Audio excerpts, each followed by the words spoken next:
Hello everyone. आज के lecture में हम स्टार्ट कर रहे हैं थर्मोडायनामिक्स। ठीक है, थर्मोडायनामिक्स हम दो पार्ट में मेनली पढ़ेंगे। एक थर्मोडायनामिक्स और थर्मोकेमिस्ट्री। मतलब कहने का क्या मतलब है, जितने फिजिकल प्रोसेस हैं इन्वॉल्व उन सब में थर्मोडायनामिक्स का क्या रोल है, और जो भी केमिकल रिएक्शंस हैं उनसे रिलेटेड जितनी भी एनर्जी इन्वॉल्व है उसकी बात करेंगे हम थर्मोकेमिस्ट्री में। शुरू करते हैं सबसे पहले थर्मोडायनामिक्स। थर्मोडायनामिक्स है क्या? हम बात कर रहे हैं थर्मोडायनामिक्स। थर्मोडायनामिक्स है क्या?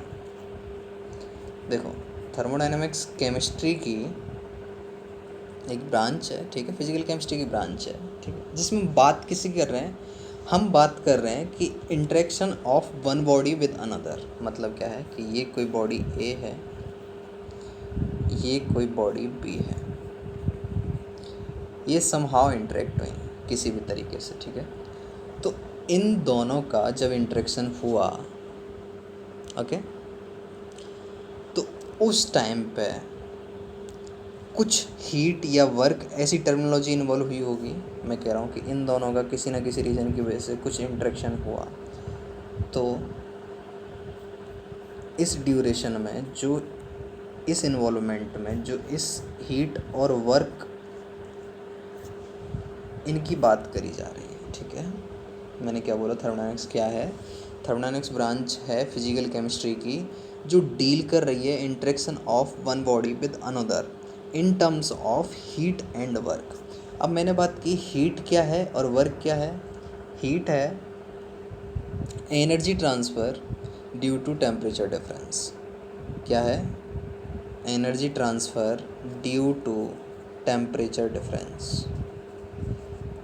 ठीक है, जब भी टेम्परेचर डिफरेंस है उसकी वजह से, मान लिया कि ये जो बॉडी थी ये T1 टेम्परेचर पे है, ये T2 टेम्परेचर पे है, और दोनों ने जब इंटरेक्ट किया, दोनों पास आई, ठीक है, दोनों ने जब इंटरेक्ट किया तो उस टाइम पे जो भी एनर्जी ट्रांसफ़र हुई होगी उसको बोलेंगे हम हीट।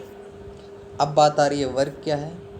वर्क है जो बिना टेम्परेचर डिफरेंस दुनिया के किसी भी रीजन की वजह से एनर्जी ट्रांसफ़र हो। मतलब क्या कह रहे हैं हम, एनर्जी ट्रांसफ़र एक्सेप्ट, समझ में आ रही है बात, energy transfer except temperature difference. ठीक है, except due to temperature difference. ठीक है, बात समझ में आ रही है? अब देखो, अब बात कर रहे हैं हम, समझ लिए थर्मोडायनामिक्स क्या है। ठीक है, अब आगे बात क्या कर रहे हैं कि थर्मोडायनामिक्स में हम पढ़ने क्या वाले हैं, किन चीज़ों के बारे में बात करेंगे, उसको ब्रीफ आउट कर लेते हैं एक बार। थर्मोडायनामिक्स है क्या, एक डिटेलिंग थोड़ी सी ले लेते हैं। ठीक है, ये जो हीट और वर्क क्या थे, हमारे एनर्जी ट्रांसफ़र के मोड्स हैं। ठीक है, तो थर्मोडायनामिक्स डील किसके साथ कर रही है कि भाई दो बॉडी ने जब इंटरेक्ट किया, दो बॉडी इंटरेक्ट कर रही हैं, तो हम हीट और वर्क की बात कर रहे हैं। तो हीट और वर्क हैं क्या? Mode of energy transfer.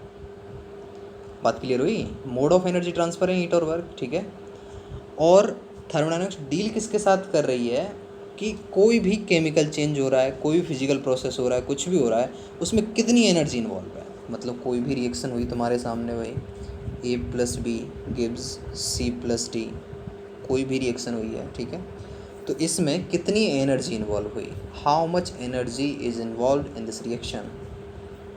तो कितनी एनर्जी इन्वॉल्व हुई इसमें। या फिर कोई भी फिजिकल प्रोसेस हुआ है तुम्हारा, ठीक है, कि मान लिया कि इसमें एक कंटेनर है, ये पिस्टन लगा दिया हमने, ठीक है, और इसमें गैस भरी हुई है, इसके ऊपर mkg का एक ब्लॉक रखा हुआ है। मैंने क्या किया, एक झटके में यहाँ से ब्लॉक हटा दिया, तो क्या हुआ, एक फिजिकल प्रोसेस हुआ है। तो इन सब में क्या, कितनी एनर्जी इन्वॉल्व हो रही है, इन सब चीज़ की बात कर रहे हैं। ठीक है, तो थर्मोडायनामिक्स इन सब चीज़ों के साथ डील करती है। और फ़ायदे क्या हैं थर्मोडायनामिक्स के, कि थर्मोडायनामिक्स से हम ये बता सकते हैं कोई भी प्रोसेस होगा या नहीं होगा। मतलब किसके बारे में कमेंट करती है, feasibility of process, feasibility of process के बारे में कमेंट करती है। समझ में आई बात, कि जितनी भी ऑर्गेनिक रिएक्शंस हैं उनमें हमें कैसे पता कि इतने टेम्परेचर पे हो रही है, इतने प्रेशर पे हो रही है, इन सब चीज़ों के बारे में ठीक है, हम सीधा बोल देते हैं कि इस टेम्परेचर पे इस कंडीशन लिख देते हैं रिएक्शन में, ठीक है, एरो के ऊपर सीधा लगा के लिख देते हैं। अब हमें कैसे पता कि वो टेम्परेचर पे ही वो रिएक्शन हुई होगी? क्या हमने ऐसा किया कि 1 डिग्री सेंटीग्रेड पर करा के देखी, फिर 2 डिग्री पे, 3 डिग्री पे? नहीं। थर्मोडायनेमिक्स की हेल्प से हमें एक रेंज, एक वैल्यू पता चल जाती है कि भाई इससे नीचे, इस टेम्परेचर के नीचे ये रिएक्शन नहीं होनी है। तो हमें कम से कम उतने स्टैंडर्ड मेंटेन करने पड़ेंगे, तब जाके रिएक्शन हो पाएगी। बात समझ में आई? तो फिजिबिलिटी ऑफ द प्रोसेस बताती है थर्मोडायनेमिक्स। और साथ में क्या बताती है, जैसे मान लो कोई भी रिएक्शन है, जैसे A+B गिव्स C+D, कोई भी रिएक्शन हो रही है तो इस रिएक्शन के बारे में क्या बताएगी? Extent of chemical reaction. बात समझ में आई? मतलब किस एक्सटेंट तक कोई भी रिएक्शन हो चुकी है। और ये कैसे पता लगाएंगे हम? कोई भी रिएक्शन इस तरीके से इन्वॉल्व है तो इक्विलिब्रियम रिएक्शन होनी चाहिए एक तो। मतलब जैसे मान लिया कि मैं बात कर रहा हूँ और कोई भी ले सकते हैं हम, जैसे मान लिया कि H++OH- कुछ इक्विलिब्रियम मेंटेन करके दिखाने की कोशिश कर रहे हैं हम, ठीक है, ये है। तो ये रिएक्शन किस एक्सटेंट तक पूरी हुई है, ये भी थर्मोडायनेमिक्स आइडिया लग जाता है हमें। किसके थ्रू पता लगेगा? यहाँ पे इक्विलिब्रियम कांस्टेंट के थ्रू। अब इक्विलिब्रियम कांस्टेंट कैसे एसोसिएटेड है थर्मोडायनेमिक्स के साथ में, उसकी बात करेंगे हम। इक्विलिब्रियम कांस्टेंट, ठीक है, समझ में आई बात? तो हमने क्या बात की कि थर्मोडायनेमिक्स क्या है कि जब भी कोई दो बॉडी आपस में इंटरेक्ट कर रही हैं तो या तो उसमें एनर्जी ट्रांसफ़र मोड, या तो हीट इन्वॉल्व होगी या वर्क इन्वॉल्व होगा। अब हीट कब होगी? जब ड्यू टू टेम्परेचर डिफरेंस वो एनर्जी ट्रांसफ़र हो रहा हो और दुनिया के किसी भी रीजन की वजह से हो रहा हो, तब यहाँ पर वर्क इन्वॉल्व होगा, ठीक है। अब वर्क भी दो तरीके का है, एक है पीवी वर्क और एक होता है नॉन पीवी वर्क। मतलब क्या है इसका कि पीवी वर्क जहाँ पे प्रेशर, वॉल्यूम, इन सब की मैकेनिकल वर्क टाइप जो वर्क है बेसिकली, और नॉन पीवी वर्क जैसे इलेक्ट्रिकल वर्क, ठीक है, इस तरीके से। और डिटेल में बात करेंगे, अभी सारी चीज़ें आती जाएंगी, ठीक है। अब देखो नेक्स्ट बात क्या कर रहे हैं, और फिर बात क्या करी हमने बताया कि भाई कोई प्रोसेस होगा या नहीं होगा, फिजिबिलिटी ऑफ द प्रोसेस के बारे में बता देती है। एक ये बहुत इंपॉर्टेंट एप्लीकेशन है थर्मोडायनेमिक्स का, ठीक है। और कोई भी रिएक्शन हो रही है, इक्विलिब्रियम रिएक्शन है, तो इक्विलिब्रियम कांस्टेंट की हेल्प से हमें क्या पता चल जाता है कि उस रिएक्शन का एक्सटेंट कितना है, ठीक है, किस लेवल पे वो रिएक्शन हो रही है।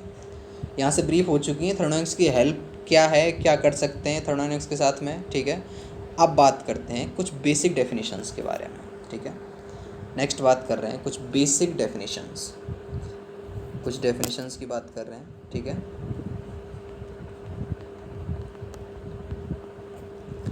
ध्यान दो, सबसे पहले मैं बात कर रहा हूँ सिस्टम। हम इसमें टर्म डिफाइन करेंगे, बार बार बोलेंगे कि ये ऐसा सिस्टम है, ये ऐसा सिस्टम है। सिस्टम क्या है? सिस्टम है, देखो यूनिवर्स क्या है, पहले यूनिवर्स जो सब कुछ है वो यूनिवर्स है, ठीक है। अब सिस्टम क्या है? सिस्टम यूनिवर्स का वो पार्ट है जिसको हम थर्मोडायनेमिक्स स्टडी के लिए यूज कर रहे हैं, ठीक है। Part of universe selected for thermodynamics studies. System समझ में आ गया क्या है? मतलब सिस्टम क्या हो सकता है? सिस्टम कुछ भी हो सकता है। सिस्टम एक छोटा सा कंटेनर, ये कंटेनर सिस्टम हो सकता है, आई समझ में? और सिस्टम क्या हो सकती है? हमारी पूरी की पूरी अर्थ सिस्टम हो सकती है। तो ये सब क्या है? ये सिस्टम है। ह्यूमन बॉडी हमारी, ये जैसे ये अर्थ है, ये एक सिस्टम है, ठीक है। ये कोई कंटेनर है, ये भी एक सिस्टम है। और ह्यूमन बॉडी की मैं बात करूं अगर, तो ह्यूमन बॉडी भी क्या है? एक सिस्टम है। ह्यूमन बॉडी भी सिस्टम है, ठीक है। तो सिस्टम क्या है कि वो पार्ट जो थर्मोडायनेमिक स्टडीज़ के लिए हम सेलेक्ट कर रहे हैं, किसका?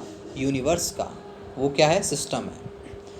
अब सराउंडिंग क्या है? सराउंडिंग है कि जो पार्ट यूनिवर्स का सिस्टम हटा के बच गया, मतलब it is the part of universe other than system. Next मैंने बोला कि सराउंडिंग क्या है? सराउंडिंग क्या है? What is the surrounding? Surrounding है कि यूनिवर्स का वो पार्ट जो सिस्टम के अलावा बचा हुआ है। मतलब मैंने यूनिवर्स में से एक कंटेनर मेरी थर्मोडायनेमिक स्टडी के लिए ले लिया, अब पूरी दुनिया का बचा हुआ हिस्सा, पूरे यूनिवर्स का बचा हुआ हिस्सा, वो क्या है? वो सराउंडिंग है, ठीक है। यूनिवर्स में से अगर मैं सिस्टम हटा दूँ, या फिर कहने का मतलब क्या है, मैं बोल दूँ कि सिस्टम और सराउंडिंग दोनों मिलके क्या बना रहे हैं? यूनिवर्स का फॉर्मेशन कर रहे हैं। बात समझ में आई?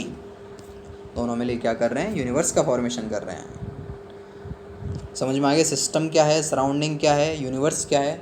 अब देखो, अब हम अगर बात करें कि कोई भी एनर्जी का इन्वॉल्वमेंट है या फिर कोई भी चेंज है, ठीक है, वो सराउंडिंग के रेस्पेक्ट में तो बहुत स्मॉल होगा हमेशा ही।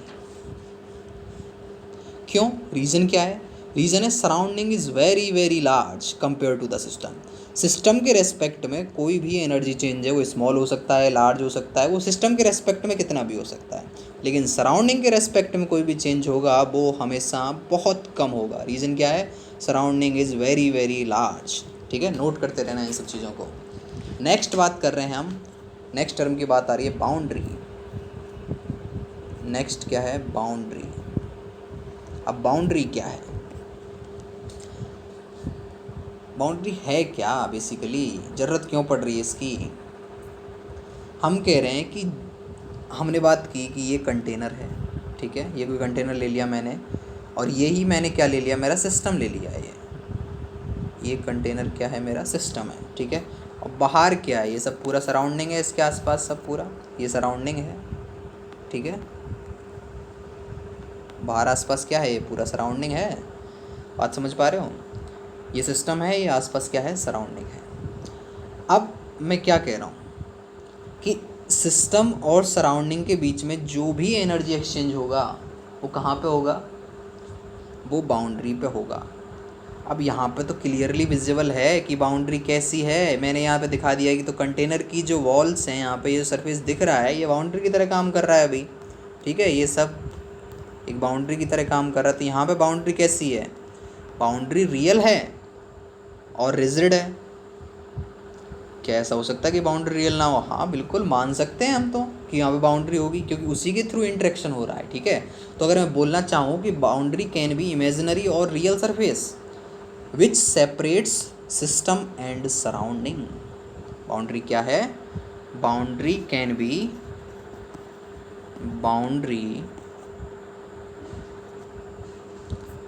बाउंड्री कैन बी, रुको इसको नॉर्मल कर लेते हैं थोड़ा सा। बाउंड्री कैन बी क्या है? इमेजिनरी और real surface. Boundary can be real और इमेजिनरी सरफेस विच सेपरेट्स, किसको सेपरेट कर रही है? सिस्टम और सराउंडिंग को। Which separates system and surrounding. समझने पे ध्यान दें सारी चीज़ें, ठीक है। लिखी हुई तो कहीं भी मिल जाएंगी, पर समझ में आना चाहिए क्या कर रहे हैं, क्यों कर रहे हैं। तो बाउंड्री क्या है? बाउंड्री कैन बी इमेजिनरी और real surface which separate system and surrounding. अब मैं कह रहा हूँ कि बाउंड्री रिजिड हो सकती है, जैसे मैंने यहाँ पे बात करी है कंटेनर की जो बाउंड्री है वो कैसी है? रिजिड है। तो क्या ये नॉन रिजिड भी हो सकती है? बिल्कुल। क्या ये परमिएबल हो सकती है? मतलब चीज़ें पेनिट्रेट कर पाएँ, पोरस जैसा, ठीक है। तो बाउंड्री परमिएबल भी हो सकती है, नॉन परमिएबल हो सकती है। क्या? बिल्कुल हो सकती है, ठीक है। तो मैं क्या लिख सकता हूँ कि boundary can B rigid, rigid हो सकती है, नॉन रिजिड भी हो सकती है, ज़रूरी नहीं है कि रिजिड ही हो, नॉन रिजिड भी हो सकती है, परमिएबल हो सकती है, नॉन परमिएबल हो सकती है, नॉन परमिएबल हो सकती है, और बाउंड्री डायाथर्मिक हो सकती है, और एडियाबैटिक भी हो सकती है। मैंने क्या बोला? बाउंड्री कैन बी एडियाबैटिक, मतलब नॉन कंडक्टर ऑफ हीट। जब भी मैं एडियाबैटिक बोल रहा हूँ इसका मतलब क्या है? बाउंड्री कैसी है हमारी? नॉन कंडक्टर ऑफ हीट है बाउंड्री, ठीक है, एडियाबैटिक। और boundary can be diathermic, diathermic.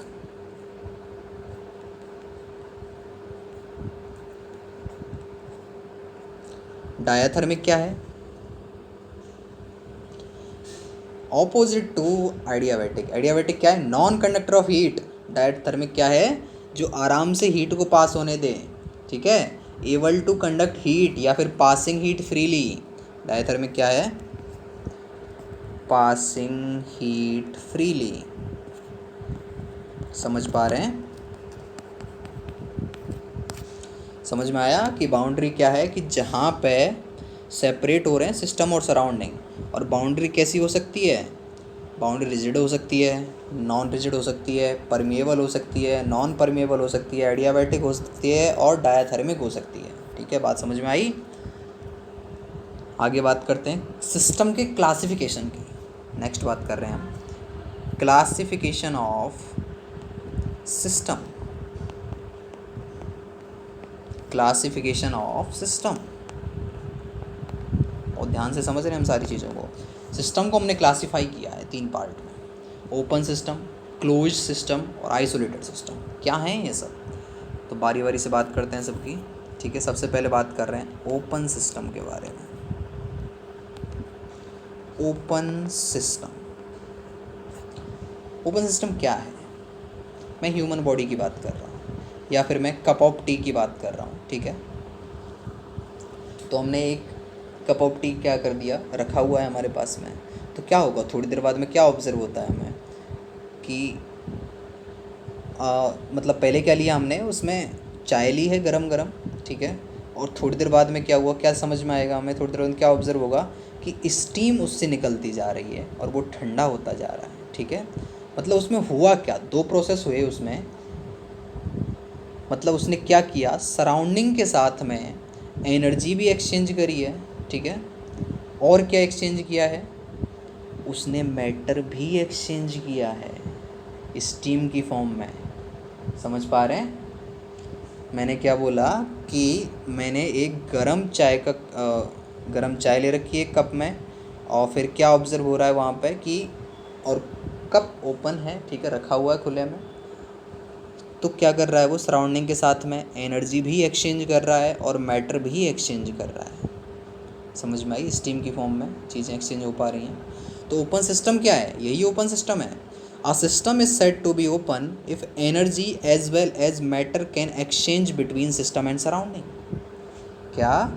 A system is said to be open if energy as well as क्या? matter, energy as well as matter can exchange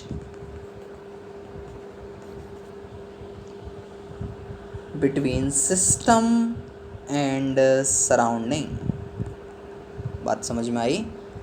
human body क्या है? Open system, system and surrounding. बात समझ पाए? एक बात और बहुत इम्पोर्टेंट, कि ओपन सिस्टम में क्या है कि मैटर कंजर्व नहीं है, मैटर भी एक्सचेंज हो रहा है सराउंडिंग के साथ में, इसलिए हम थर्मोडायनामिक्स लॉ अप्लाई नहीं कर सकते। क्या लिख रहे हैं हम कि अमाउंट ऑफ सिस्टम, जो इम्पोर्टेंट पॉइंट है, amount of system is not conserved, is not conserved, amount of system is not conserved, thus there is no law of thermodynamics applicable. ठीक है, तो no law of thermodynamics applicable। बात समझ पा रहे हैं? कोई भी थर्मोडायनामिक्स का लॉ एप्लीकेबल नहीं है। नेक्स्ट बात करते हैं दूसरे सिस्टम के बारे में, क्लोज्ड सिस्टम। क्लोज सिस्टम क्या है? क्या एग्जांपल लेके देखें क्लोज सिस्टम का। जैसे ऑटोमोबाइल्स के कूलेंट की बात कर लेते हैं। ठीक है, ऑटोमोबाइल्स के अगर कूलेंट की बात की जाए तो वो क्या है? क्लोज सिस्टम का एग्जांपल है। अब इसका मतलब क्या है? देखो ध्यान से ऑब्जर्व करो। इसका मतलब है कि एनर्जी तो एक्सचेंज कर पा रहे हैं हम सराउंडिंग के साथ में, मतलब कि एनर्जी एक्सचेंज हो पा रही है लेकिन मैटर एक्सचेंज नहीं हो पा रहा है। ठीक है, मतलब exchange of energy between system and surrounding is possible, लेकिन exchange of matter between system and surrounding isn't possible. Exchange of energy between system and surrounding, बात समझ में आ रही है? Exchange of energy between system and surrounding. तो कुछ अगर समझ में नहीं आ रहा है जो लिखा हुआ तो मैं बोलता भी जा रहा हूँ साथ साथ में, ठीक है? Energy, exchange of energy between system and surrounding, but matter is not exchange, but matter is not exchange, मतलब मैटर जो है वो कंजर्व्ड है, तो थर्मोडायनेमिक्स लॉ एप्लीकेबल हैं। मैटर इज नॉट एक्सचेंज, बात समझ में आई? ये बात समझ में आनी चाहिए। तो थर्मोडायनेमिक्स लॉ एप्लीकेबल हैं।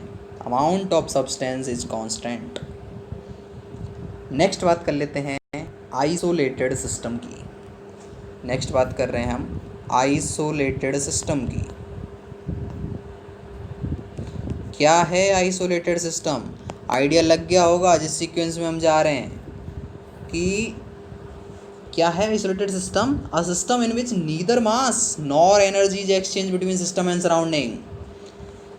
समझ पा रहे हैं? तो क्या है, कोई ऐसी चीज़ एग्जिस्ट करती है क्या? हम बात कर लेते हैं थर्मस फ्लास्क के बारे में कि कुछ एक्सटेंट तक, कुछ मिनट ऑफ एक्सटेंट तक या फिर कुछ सेकेंड्स तक वो एक आइसोलेटेड सिस्टम की तरह बिहेव कर सकता है, लेकिन ऐसा होता नहीं है। कोई भी परफेक्टली आइसोलेटेड सिस्टम नहीं है यूनिवर्स के अलावा। यूनिवर्स को हम परफेक्टली आइसोलेटेड सिस्टम कहते हैं, ठीक है? कि जहाँ पे सिस्टम और सराउंडिंग के रेस्पेक्ट में कोई भी मास और एनर्जी का एक्सचेंज ना हो। तो क्या मैं ऐसे कह सकता हूँ every isolated system is the close system but every close system is not isolated system, ठीक है? समझ पाए ये बात? तो आइसोलेटेड सिस्टम क्या है? Neither mass nor energy is exchanged, nor energy is exchanged between system and surrounding, between system and surrounding। एक बार रिकैप कर लेते हैं, रिवाइज कर लेते हैं सारी चीज़ों को कि क्या क्या हमने आज के लेक्चर में कवर किया। हमने बात की थर्मोडायनेमिक्स की। थर्मोडायनेमिक्स क्या है, थर्मोडायनेमिक्स की इम्पोर्टेंस क्या है, कि रिएक्शन, कोई भी रिएक्शन का या कोई प्रोसेस फिजिबल है नहीं है, कितनी एनर्जी इन्वॉल्व है, हीट और वर्क के थ्रू हमने समझने की कोशिश की उन सब बातों को। उसके बाद में हम आए हैं सिस्टम क्या है, सराउंडिंग क्या है, यूनिवर्स क्या है, इन सब के बारे में बात की है हमने। फिर हमने टर्म डिफाइन किया है, बाउंड्री क्या है, बाउंड्री में जो भी टर्म इन्वॉल्व है उनको समझा है हमने कि रिजिड हो सकती है, फ्लेक्सिबल हो सकती है और परमिएबल हो सकती है, डायाथर्मिक हो सकती है, नॉन परमिएबल हो सकती है, एडियाबैटिक हो सकती है। डायाथर्मिक, एडियाबैटिक जो नई टर्म्स हैं उनके मतलब समझने की कोशिश की है हमने। और उसके बाद में हमने सिस्टम के क्लासिफिकेशंस की बात की है। ओपन सिस्टम क्या है, क्लोज सिस्टम क्या है, आइसोलेटेड सिस्टम क्या है। और थर्मोडायनेमिक्स लॉ, सबसे इंपॉर्टेंट बात क्या है कि थर्मोडायनेमिक्स लॉ कहाँ पे एप्लीकेबल है? ओपन सिस्टम पे एप्लीकेबल नहीं होंगे। सिस्टम या तो क्लोज होना चाहिए या फिर आइसोलेटेड सिस्टम होना चाहिए। आइसोलेटेड सिस्टम यूनिवर्स है अपने आप में, और उसके अलावा कोई परफेक्ट आइसोलेटेड सिस्टम नहीं है, ठीक है? और मतलब यहाँ तक सारी चीज़ें क्लियर हैं, और इन सब को सीक्वेंस में हम पढ़ते जाएंगे, आगे बात करेंगे बेसिक पैरामीटर्स की नेक्स्ट लेक्चर में। वीडियो अच्छी लगी हो तो वीडियो को लाइक करें, शेयर करें, सब्सक्राइब करें। Thank you.